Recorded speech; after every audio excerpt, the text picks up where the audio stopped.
Welcome. This is the Insider's Edge to Real Estate Investing with James Nelson, the principal and head of Avison Young's Tri-State Investment Sales Group. In this program, you'll learn game-changing strategies to outperform the market. James will teach you how to source, execute, and capitalize on the best real estate opportunities in New York and around the world. Now, here's your host. This podcast is for educational purposes only and should not be relied upon for investment decisions. The opinions expressed are those of the guests and not their companies. Listeners should not act upon the information without first seeking appropriate advice from an accountant, lawyer, or other professional.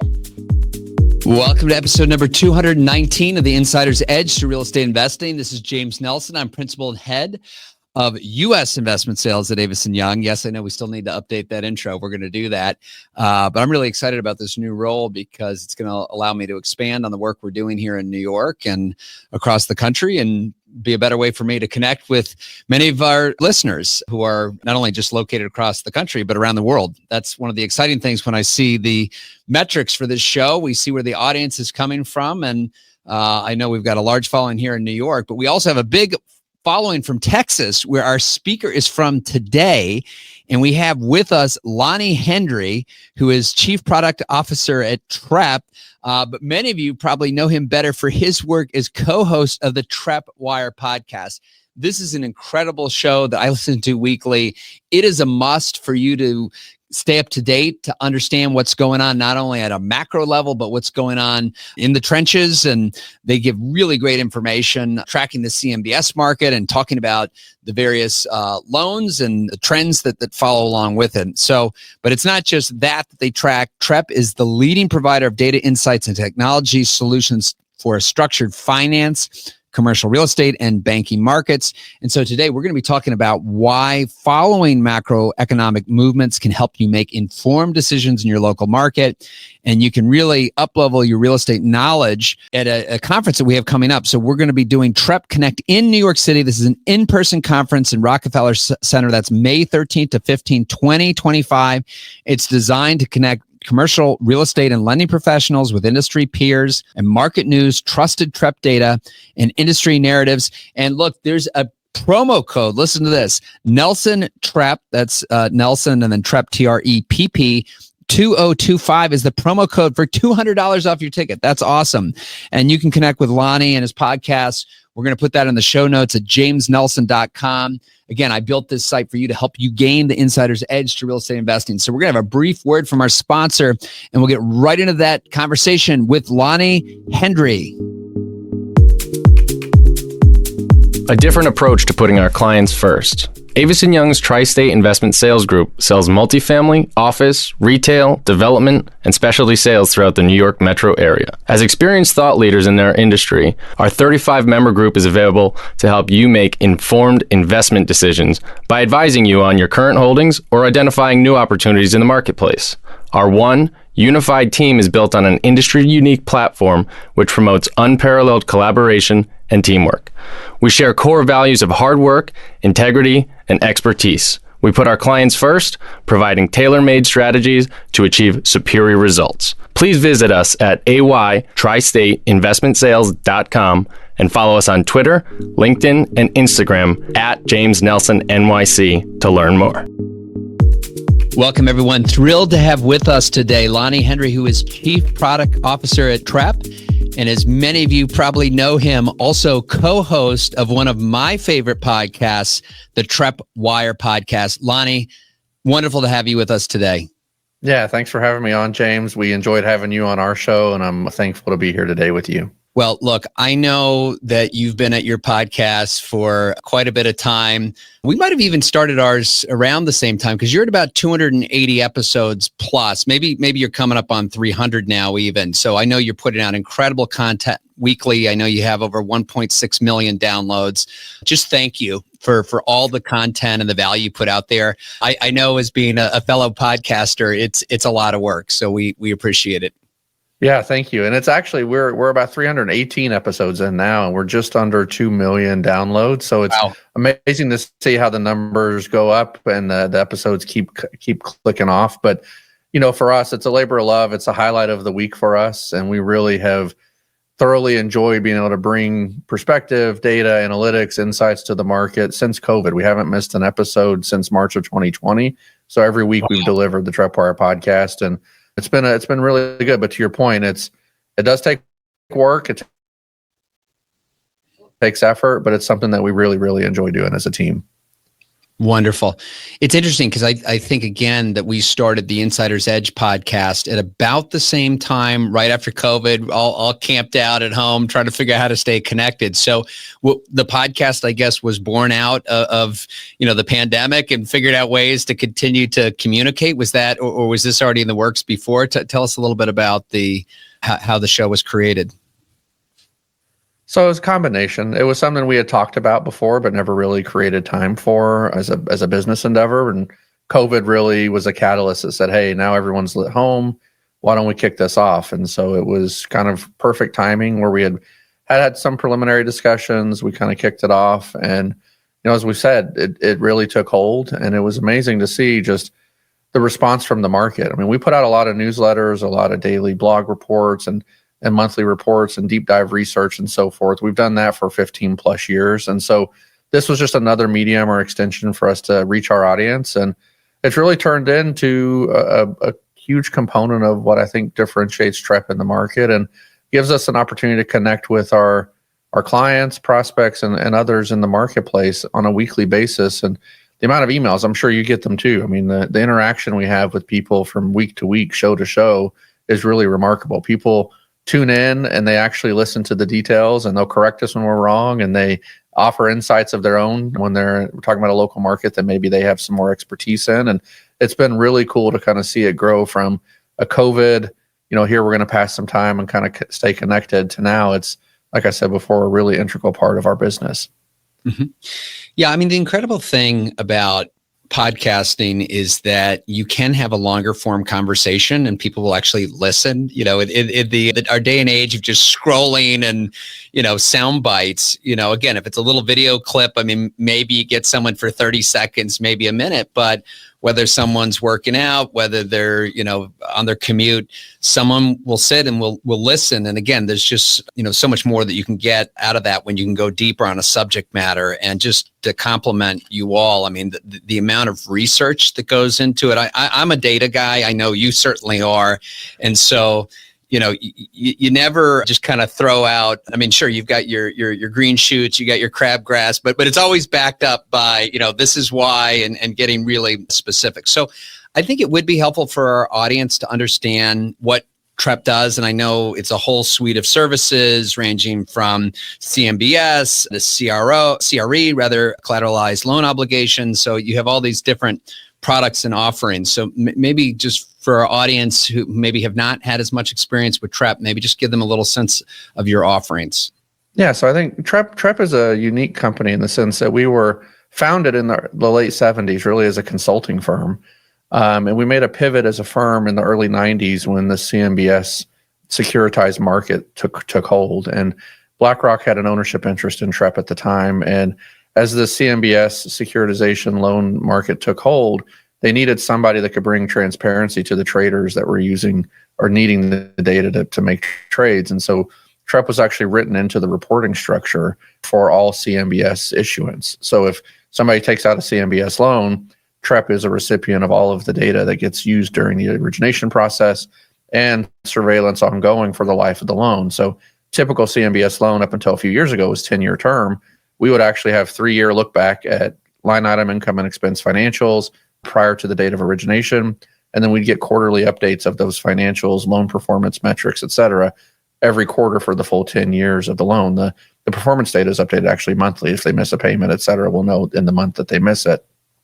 Over time, we've expanded that offering. We now track the agency debt. So we have Fannie and Freddie, Ginnie, FHA, HUD loans. And we also have the CRE CLO, the collateralized loan obligation. So, we have a wide swath of access to owner submitted, SEC regulated type of income and expense data at the property level. And then over time, we've taken that data and we built a tool set where you can actually trade, do cash flow analysis on the bond side. You can do CRE underwriting, valuation, benchmarking, comp selection, all of that on the CRE side. And then more recently, we launched a corporate CLO product where we're looking at the corporate credit markets. And so, Trepp in 2025 is considerably different than Trepp was in 1979 and obviously than it was in the 1990s. But the mission has stayed the same. We're best-in-class data providers. We bring industry expertise and practitioner perspective to how we build and deliver products. And it really helps us because we understand the data, we understand the use cases. Myself, I spent 23 years in the commercial real estate space. And so I speak the language, I've lived it, I understand it. And now we're building products to really help practitioners like yourself and others be able to do more deals and be more informed and have a better talk track when they're talking to prospective clients and others. And so, in addition to that, we've started a bank consortium. So we actually have about 25 banks across the US that give us their loan data on a quarterly basis. We anonymize the data, but we actually have really deep perspective into how bank lending is transacting. And so we look at loan to value ratios, debt yield, cap rate information, occupancy data, all of that across all property types on the bank space. And then we have a similar consortium of life insurance loans. So we really have a 360 perspective on what's taking place across the CRE markets. And we're really doubling down on the CRE business. It's been our fastest growing line of business, and we expect it to continue that way. There's so much untapped. As you know, it's been an opaque market for so long that, bringing data to the masses is something that there seems to be a really strong appetite for. Wow, that was a great overview. It also answered a couple of my follow-up questions. So, but and it's interesting about that last comment about an opaque market. A big premise of my book, The Insider's Edge to Real Estate Investing, is that you can gain an inside edge because a lot of the information is not publicly available. So I think it's awesome that, and we try to do this as brokers, to try to make the market more transparent. And so I guess what I was going to start by asking, so the CMBS data, this data, would you say, is publicly available? I mean, again, it sounds like you are completely tapped in. I don't know if there's other, data provider analytic services that do the same, but how much of this information could any investor access as opposed to, you talk about the bank data, which I was going to ask you about, how do you track that information that might not be readily available? Yeah, so I think the CMBS data, some components of it are publicly available. The challenge for individuals is just trying to aggregate that data. Getting it accessed and integrated in a timely fashion is difficult. And we obviously have, as a recipient of the data, we get the data real time and we can turn it around real time effectively. And then we have the full historical catalog. So, we're one of the only players in the market that can actually give you property level financial performance going back to the mid 90s on every property that's ever had a CMBS loan taken out on it. And so that's not something that can be replicated, very easily in the marketplace. And all of our tools are super intuitive and user friendly. So it's not like you have to have an advanced degree in data analytics to be able to leverage our tools. Like, really, we've built web user interfaces that are, very intuitive. It follows a flow that a traditional broker or an appraiser or a lender would normally do in their course of business. And so, I think the proprietary part of our business is just taking all of the data and turning it into insights. I mean, like we talked about, data has been opaque, but having access to data on its face doesn't give you a competitive advantage. It's turning that data into actionable insights that actually gives you a competitive advantage. And that's where we've tried to short circuit that process for brokers and others, where you get real-time analytics that can definitively help your business without your team having to have 5 analysts go through and crunch the numbers. We're giving you what you need using our insights with the data. Mm-hmm. Something you said reminded me, we had Malcolm Gladwell come speak to our company virtually, he gave a webinar for us, but his observation was, yes, we're at this golden age of data and there is a lot of data out there. The question is, how do you analyze it? How do you make it actionable, right? So that's exactly what you're doing. So Lonnie, we try to make this show as helpful to those who are maybe just getting into real estate as opposed to, veterans, very sophisticated investors. I know that you're a teacher as well. You teach at Texas Tech. So for those just getting into the business, can you just define CMBS, talk about what space that kind of occupies? I mean, what areas do you typically see CMBS play a major role in? Kind of what percentage of the whole, debt environment does it account for? Sure. So, and I appreciate this. I think I usually put it in my agreements if I do a presentation, and I get to have at least one definition. That way I can check off my professor status in the presentation. So CMBS is commercial mortgage-backed security. So effectively, it's just a pool of loans that get bundled together and then sold off as a bond on the secondary market. So it's no different. The underwriting process, all of the mechanics are effectively the same as a bank loan per se. Some of the nuances, the commercial mortgage-backed security loans are typically non-recourse, so they don't have a personal guarantee attached to them, which is something that makes it somewhat favorable for certain borrowers, so that they don't have to actually personally guarantee the loan. And they get fixed rate financing, typically 10-year term, and it seems attractive when interest rates are uncertain. And you can usually get a little higher proceeds on CMBS versus some of the other lending types. So there are some real value add components of CMBS. Some of the challenges with CMBS is it's very covenant driven. There's really not a relationship component. If you go get a loan at a regional bank or a community bank, you're dealing with someone that you know, they know your business, you probably have deposits with their institution. If something goes awry, you can go sit down with someone and actually have a face-to-face discussion, probably get a little more amicable workout. On the CMBS side, it's just literally, what does the loan doc say? We're going to check the box and move to the next step. And so for some people, when things go bad, CMBS can really, there's a lot more challenge with some of the workout stuff on the CMBS side. So, but it's no different than any other loan. And the way I try to frame it for people is if you walk down, Fifth Avenue in Midtown, you don't look at a building and say, oh, that's a CMBS loan. Oh, that's a bank loan. Like, it's just a loan. It's a different type of loan. Just like you go to a hard money lender, you could go, if you're a multifamily property, you can get an agency or government-backed loan, like just a different loan source. Inherently, they're effectively the same with some nuance. I think it represents, depending on where we're at in the market cycle, the last couple of years for CMBS have been really strong issuance years. So somewhere between, call it 15 and 25% of the overall debt space is represented by CMBS or structured loans. And then on the multi side, it's predominantly Fannie and Freddie. They dominate that market. They probably, originate close to 50% of all multifamily debt. Those are securitized products, very similar to traditional CMBS, but those are agency securitization. So pure CMBS, you're going to see a lot of retail, regional, super regional mall loans. You're going to see a lot of hotel loans, and you're going to see a lot of the really large office loans. Now, post GFC, it's really opened up to be an avenue for any property type. So we actually track, it's kind of a misnomer that CMBS is just institutional quality or the really high-end loans. We actually track properties with the loan balance as low as $500,000 across all asset classes, mini warehouse, self-storage, senior housing, student housing, you name it. If it produces, we have parking garages that are securitized in our data. So if it produces income and it can be underwritten, then it's usually something that can be considered for CMBS. Great. And maybe you want to talk a little bit about the single borrower issuance. I mean, that seems to be dominating the headlines now, especially in the office space. We're starting to see some really large loans being sourced from that area. Yeah. So one of the types of CMBS loans is what we call single asset, single borrower. The acronym is SASB, single asset, single borrower. Typically what those are really large single assets, as the name implies, or a portfolio of assets with a single borrower. Okay. And so to your point, we've seen a proliferation of those types of loans over the last couple of years. And it makes sense just given where we're at in the market cycle with the increasing inflationary pressure of interest rates, expense costs, et cetera.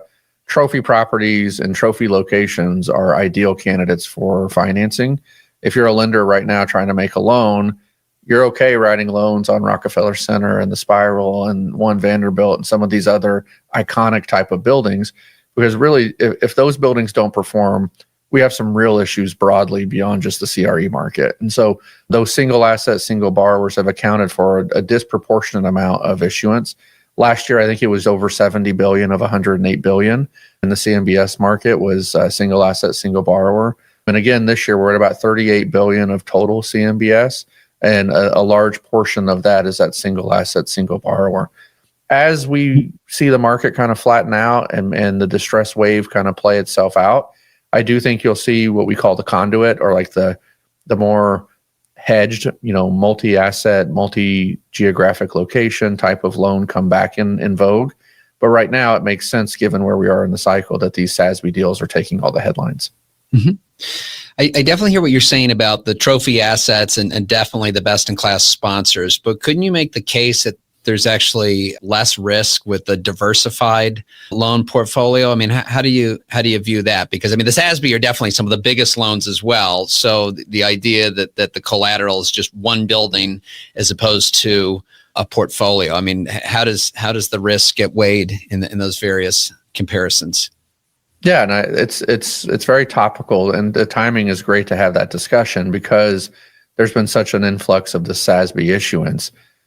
I think the way the market views it is there's definitely concentration risk with the SASB, but if you look at the risk adjusted, kind of weight it based on location, property type, sponsor, they're probably okay with that concentration risk of a single asset, knowing all of the other factors around that property.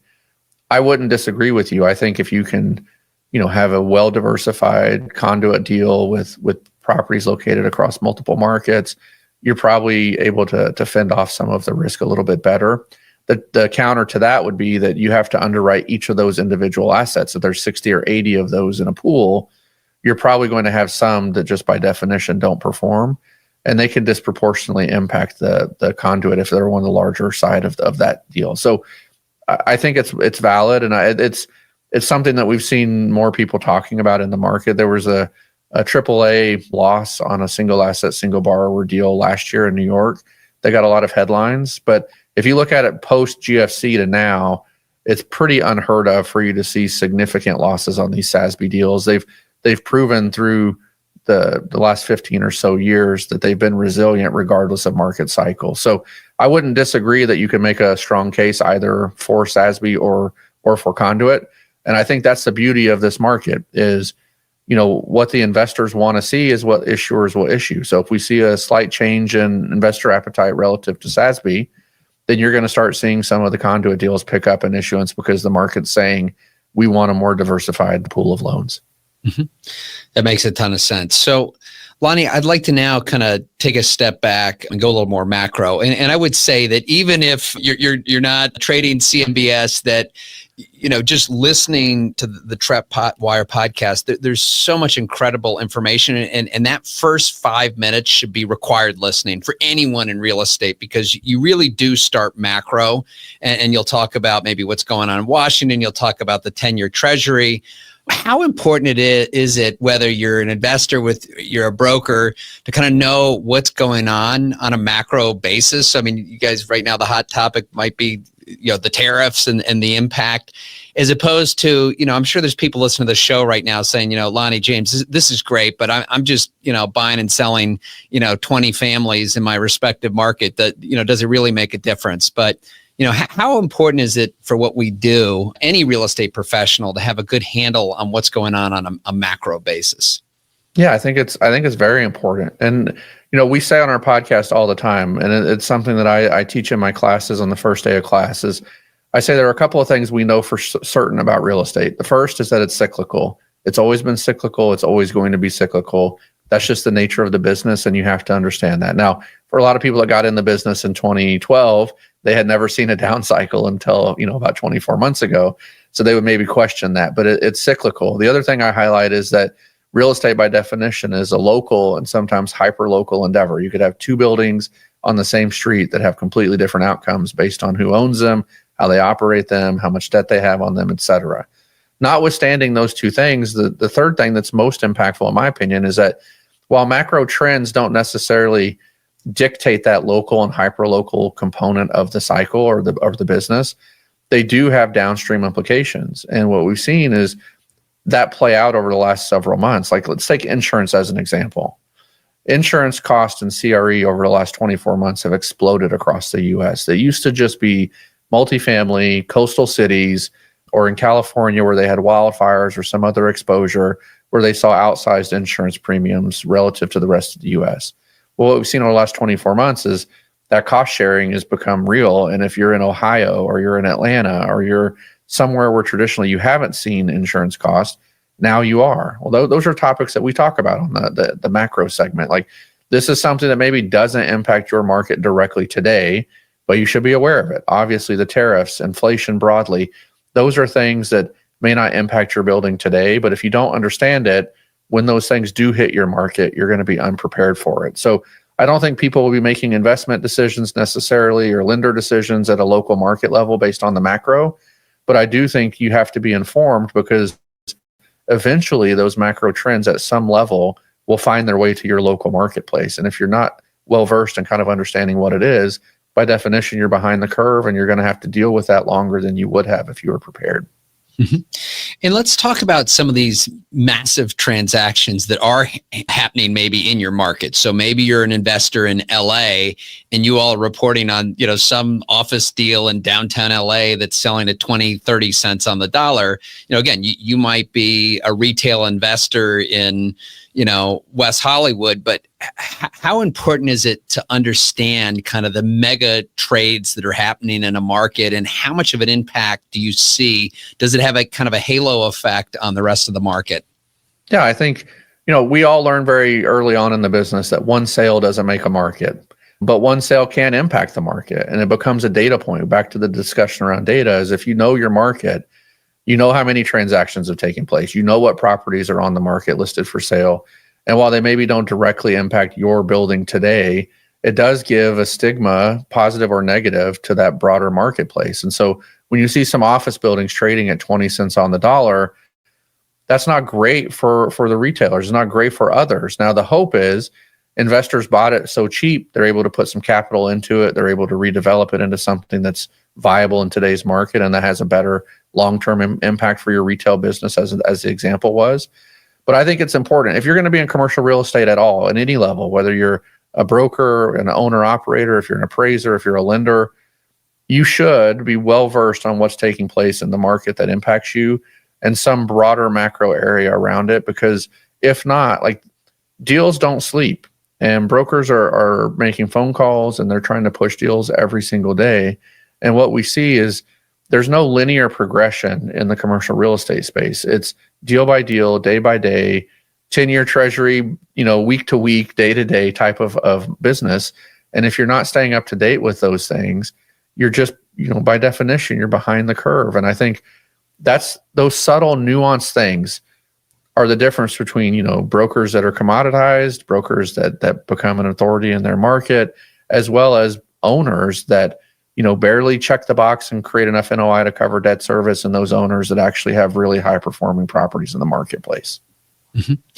Yeah, Lonnie, that all makes a lot of sense. And that one point also about, that asset that's selling at a discount, sure, that could reset the bar. But the positive that you're seeing in that is it could be new investment in an area, right? Maybe an asset's just been sitting, and if it's an office deal, maybe the current borrower hasn't been able to, do the necessary TI and CapEx to lease the building. And now with a new sponsor at a new basis, that could really, help generate activity. So I think that's a great point.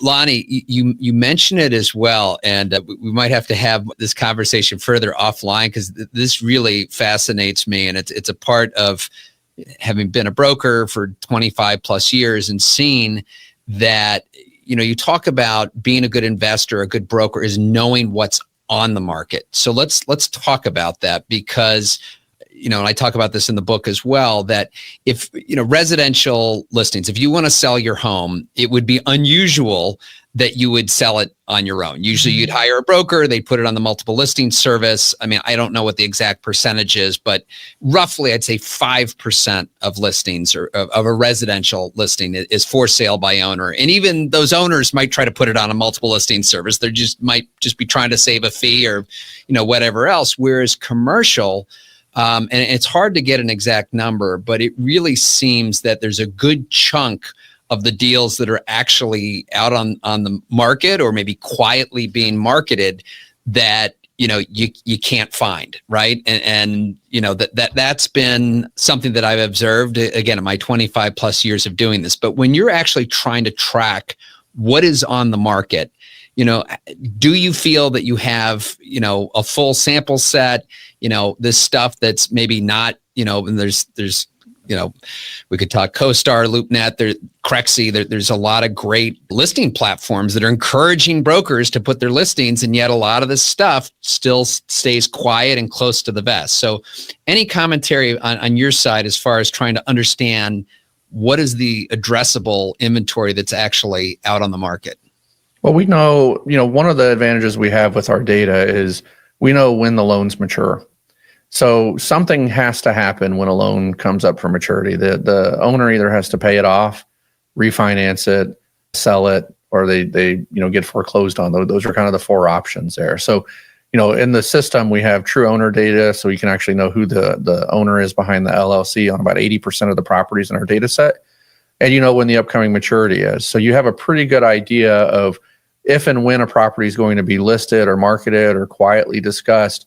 Usually it has something to do with one of those upcoming maturity dates. And so we can give you and those are all searchable fields that you can stratify by geography, by property type, et cetera, and get a really comprehensive list. And then with the ownership data, makes for a very warm phone call when you call the owner and you say, hey, I think this property would be great for my portfolio. And oh, by the way, I know, what your NOI was last year. I don't even have to ask you to supply me with any information. You can come prepared with, if you're a listing broker, here's what I think this could go to market at. If you're an acquisition person, you could say, pretty much we can send you over an LOI without really a bunch of due diligence from the current owner having to supply data.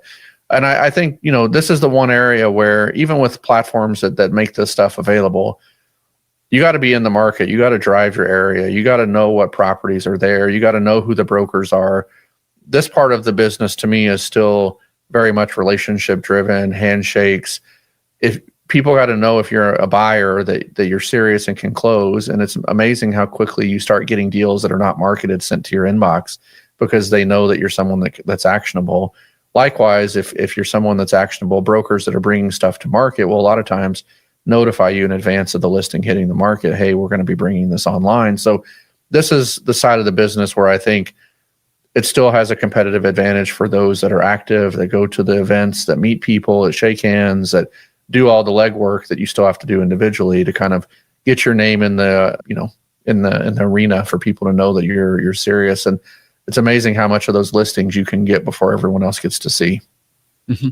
Yeah, very, very true. And that is, again, a big premise of the book, The Insider's Edge, when properties aren't widely marketed, and not that all off-market deals are great deals, but if you can find them, and that's by being out there, being proactive, leveraging the data that's available, but also the combination that you mentioned, the importance of being out there. This is very much an in-person thing. I know that you're at, I think you've done over 300 conferences, speaking engagements. So hopefully that's not in 1 year.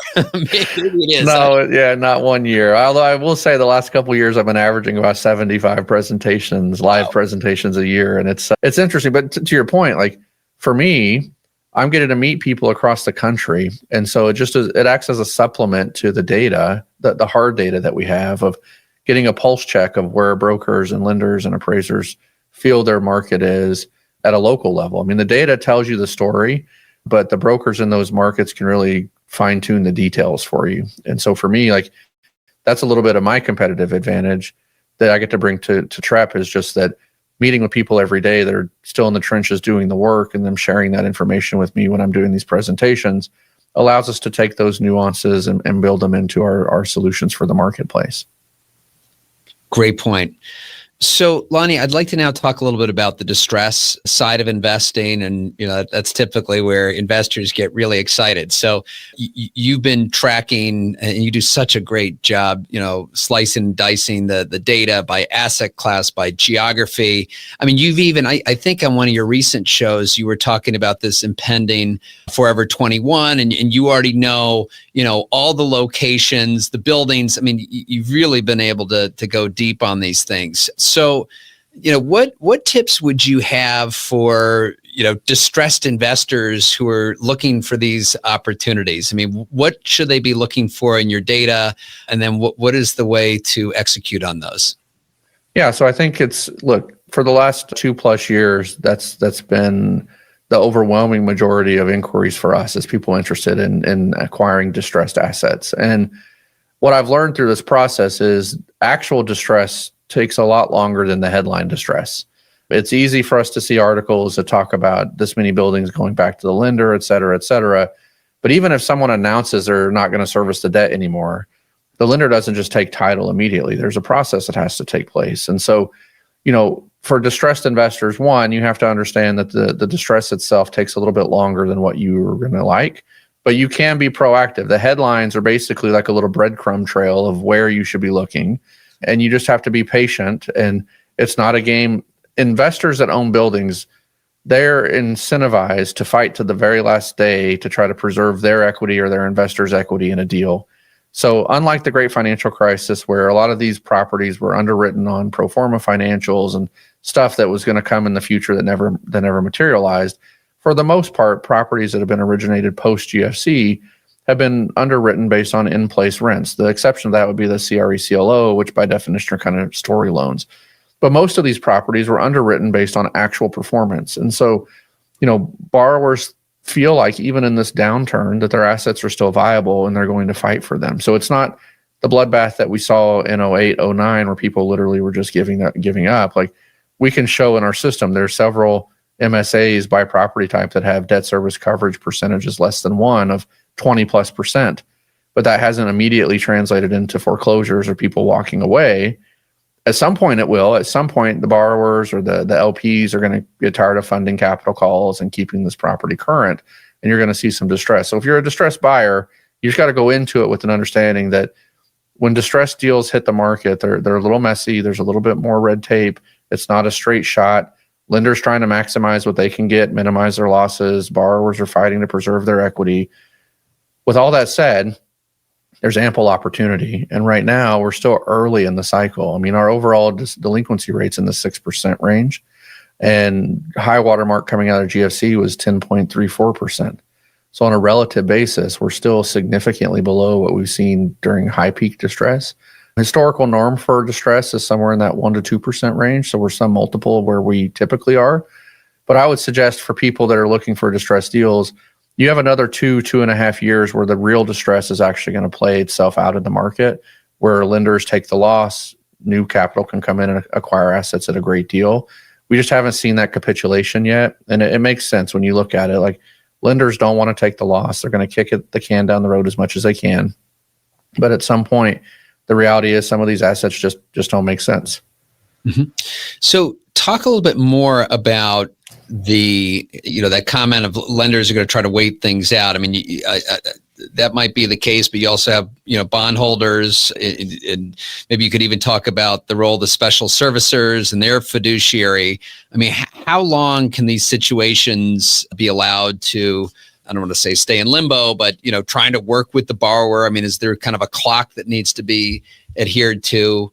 Because I think it's a byproduct of the market and the covenants on the CMBS side. So if you're a special servicer and you've been brought in to help manage an asset because it's not performed, you have a conundrum where you have a professional operator that currently owns and operates the building that obviously has not been able to get it to meet its debt service obligations and have probably tried to sell it or market it quietly or whatever they can to get out from under the loan, and they've not been able to do it. So now you're coming in, it's not often that special servicers come in and think, well, they're going to be able to sell it for more than the professional operator that actually currently owns the property, right? So then you start getting in these calculations, BOVs, appraisals of other things, like what is the liquidation price on this? And what does that mean for the bondholders? And if there's an indication that you can operate the building, maybe you have to advance it some interest and you have to kind of carry it some, but you can maybe materially impact the leasing or the occupancy or something on a positive way, then you're going to, as a servicer in the vested interest of the bondholder, is going to try that path first to try to maximize the value that you could get for a property. It's only until you've exhausted those options and remedies that you would say, okay, our last resort would be to try to sell the property at a loss.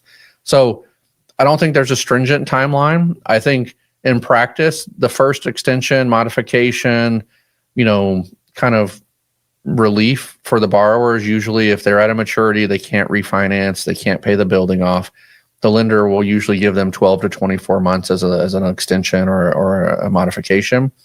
The borrower usually has to bring some capital to the table to get that. If they will do that, then the lender says, look, if they're willing to put good money into this asset today, then we think there's still a chance for this property, and we'll give them 24 months as an example. At the end of that 24 months, that's when the things get a little more sticky. And I think that's where we're kind of getting to right now. As you've seen a lot of these extensions for 24 months, they're now coming up on that 24-month period. If they're not able to have executed the business plan during that time, I think the servicers, the lenders are going to take a much closer look at, do we need to just go ahead and get out from underneath this asset? And that's what I was saying a moment ago. I think 2025, 2026, you're going to see a lot more of these distressed transactions actually take place, because that initial 24-month extension window has come and gone. That's very helpful. So, Lonnie, with the time that we have left, I'd now like to pivot a little bit and talk about kind of your story and, how you made your way to Trepp. And then also, I really know that our audience will be able to learn just from the way that you get out there. And it's not just, the podcast, the speaking, the teaching. So I'm excited. I know there's a lot to cover here. But tell us a little bit about your story, because 23 years in the commercial real estate business, and it seems like you've been involved in management. You were doing some residential brokerage. So kind of what was your path where ultimately you ended up in the position you are today?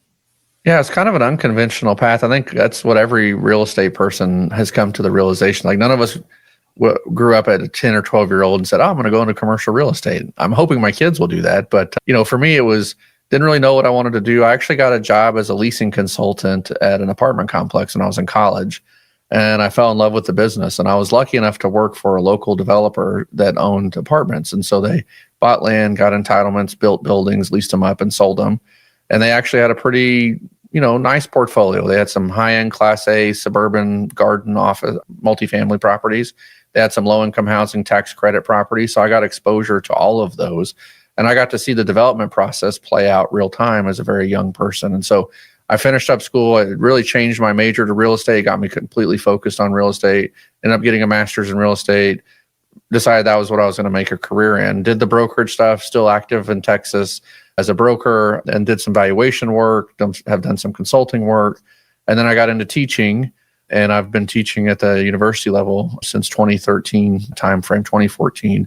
And so I really love that. And then Trepp, I was a user of Trepp's products at various points in my career, and an opportunity presented itself to go work for them, and I jumped at it. They were a really great company as a user. The interactions I had with them were incredible. And I thought, this is something where for me, I can make a pivot and take my, years of experience and knowledge on the practitioner side and bring them to a product development, product management workflow for a company like Trepp that has a stellar reputation. It seems like a really good match. And I'll tell you, I've been here about 6 years now, and it's definitely the best place I've ever worked. I love it. And the brand name, the reputation, the recognition that Trepp has, it makes those discussions at conferences and other things just so much easier, because people know what Trepp stands for, and I get to be an extension of that. And that's been a really incredible ride thus far.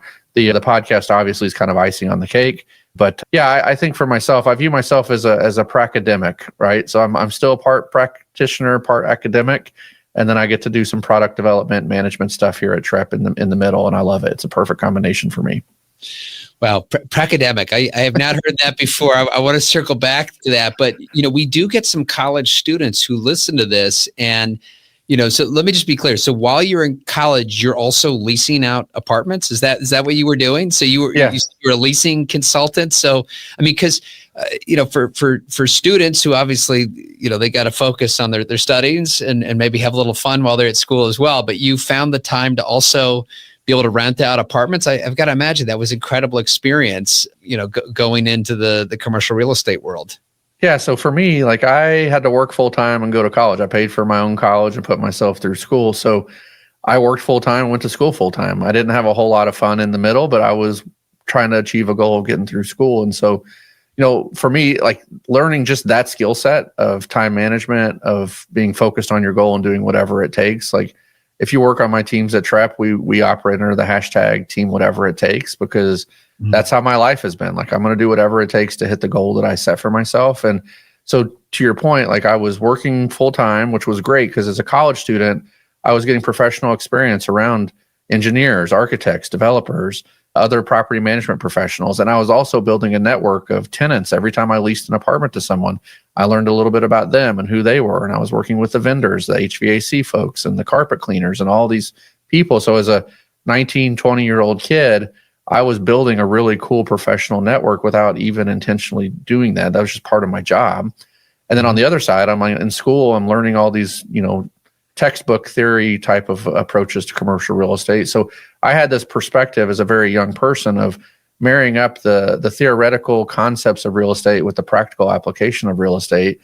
And I think it turbocharged my career. And then now that's really the only reason I teach, is because I want to implore my students to take advantage of being a student and leverage the opportunities. Like brokers, appraisers, lenders, whomever, are so much more giving of their time and a resource to students than they would be to non-students. And so there is a cheat code for students that take advantage of that status to get in front of people that they otherwise wouldn't be able to. And so I try to really hone in on that with my students and give back and say, I'm a huge example of how if you leverage being a student to your advantage, it can really set you up for future success that's outsized compared to what you think that small investment is. If someone comes to your office today, James, as a student and wants to spend 20 minutes with you, you're going to find 20 minutes to spend with them and you're going to remember them. And if they're impressive and they look you in the eye and they speak to you and they come back in a couple of years after they've got some experience, you're going to welcome them back and you're going to remember them as well. And so, I lived it and I try to impart that on my students now as a professor in the university setting. Well, Lonnie, that's incredible advice, and clearly kind of that work ethic that you had from, the on-start and now to team whatever it takes. I mean, no doubt that you're able to accomplish all these things. But Lonnie, how do you find the time and to balance all this between the show, the speaking engagements? You said you're doing brokerage, you're teaching. So what does a typical day look like for you? Yeah, so I'm running on usually 4 to 6 hours of sleep is what it feels like. And, the teaching stuff, I'm like 7 days a week. It's 7 days a week. And I teach on the weekends at the community college. I do 2 to 3 classes a semester on the weekends there. So on the semesters, I do 3 classes. I'm on campus from 9:30 to 6:30, 9:30 a.m. to 6:30 p.m. every Saturday. On the weekends that I only have 2 classes, it's 9:30 to 3:30. At Texas Tech, I do like 5 in-person classes on a Friday, 6 to 9, the rest of the classes online. So I've just figured out a way to kind of make it all work. And I think for me, like the way I'm wired, I want to be busy. I view work as a blessing. Like the fact that I'm healthy enough and able to work is something that I don't take for granted. And I'm going to give everything I can. And I want to make an impact on people's lives and I want to make an impact in our industry. And so if I'm healthy enough to work and lucky enough to have the opportunity, you're going to see me putting in 100% effort every day. And, I probably don't do very good on the balance side, but if things go to plan, I'll have plenty of time later in life to kind of balance those things out. I'm trying to really lay the foundation and put the groundwork in today to help my kids be successful and live a life that, they can be proud of. And so that's the motivation. And I love working on teams and Trepp has a great team. And when you're building cool things that you see the tangible benefits of them helping other people, it doesn't feel like work. And quite honestly, I know it's cliche, but it feels like I'm just really fortunate and blessed to be able to do the things that I'm able to do. And I don't take it for granted. I enjoy every second of it. Amazing. And you certainly do accomplish all that. And it's just amazing to hear that, you're giving your time over the weekends as well with the teaching. Just what an incredible thing. So Lonnie, just as we part, final advice, and I would set this up for 2 different people you would be giving advice for. So the first person would be, maybe it's one of your college students, maybe it is someone who already has a little bit of experience. They're looking to break into the business, whether go working for an investor, whether it's an operator, developer, big shop, small shop, any advice you would give that person on, the best thing to start up. And then I guess the other piece of advice I'd love to hear is, someone who's a veteran, who's been doing this a long time, but they've kind of, always invested with their gut. And now there's this whole new world of data that's out there, but they kind of feel like the world is passing them by. Like, how do they step up their game? How do they leverage the information that's out there? So if you want to give advice to both of those people, then I'm sure there's a lot of helpful points in between as well. Yeah. So on the student side, I think, we hit on it a little bit. Take advantage of being a student, get in front of as many people as you otherwise wouldn't be able to, and leverage those relationships. If you are at a conference as a student and you get to meet James Nelson as an example, shake his hand and then send him a follow-up email afterwards and tell him how great it was to meet him and how you look forward to, working with him in the future. Those small nuanced things make a really big impression for folks that are in the business. Like, this business is full of people. It's not full of super successful people. And the difference between, a typical run-of-the-mill broker and someone that's top of their field are those small, subtle, nuanced things. And if you can start a habit of doing that as a young student, it really translates well as you get into the business. The other thing is, take your college coursework and turn it into a professional portfolio for you to use as an example when you go on interviews or you're trying to get yourself a job. If I have two candidates that are generally equally qualified, and one can leave behind a business card with a QR code that shows me 6 or 7 projects they've completed in college, that's tangible, quantifiable for me to review as someone that's hiring, to me, that gives a huge competitive advantage to somebody that just sits in the room and tells me that they can do the work. Everyone's going to put their best foot forward in an interview. If I can, meet with you, we have a great call, and you leave me something as a takeaway that I can see that you can actually do what you said you can, even if it's not real, PSAs or LOIs or whatever, it's stuff for academic, it still gives me something to anchor to that you can take what you know and turn it into action. So those would be my two piece of advice for students. I think for the veterans, it's really interesting. If I'm 20 plus years in the business today and I'm doing well, I may be feeling a little overwhelmed with some of the new technology and other things. And I would caution people from falling into that trap. Like, right now is actually the best time to reinvent yourself.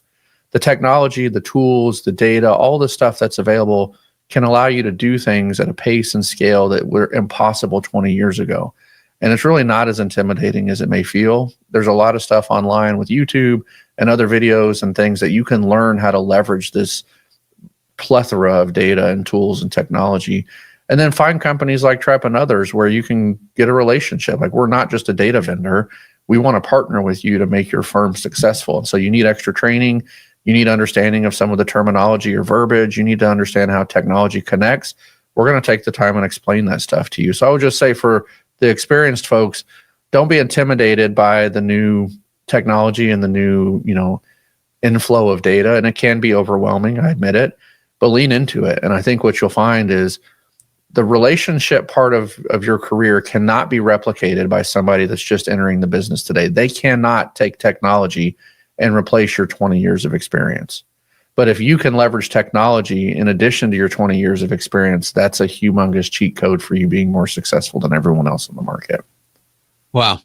Incredible advice, again, for those starting out, the veterans, everyone in between. Lonnie, you got an incredible story. And just as I was saying, from the beginning, we just appreciate everything you do for the industry, all the incredible content and insight that you put out. It's just so invaluable, especially during, these times that we haven't seen before. So just, we know every week we can count on you to deliver that. And so just want to thank you again for joining us today.